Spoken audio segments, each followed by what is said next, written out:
Nandito po ako ngayon sa Paulica Street.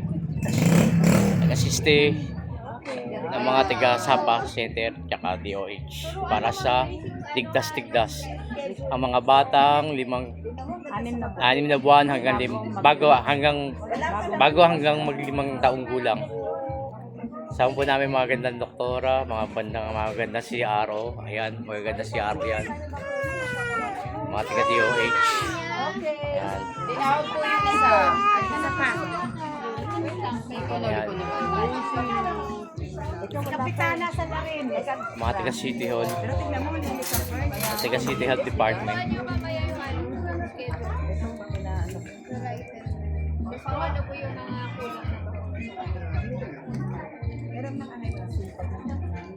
Ano po yung mga kulang? Ayan po, ginawa ko pong busy ang aking araw ngayon habang ako ay duty.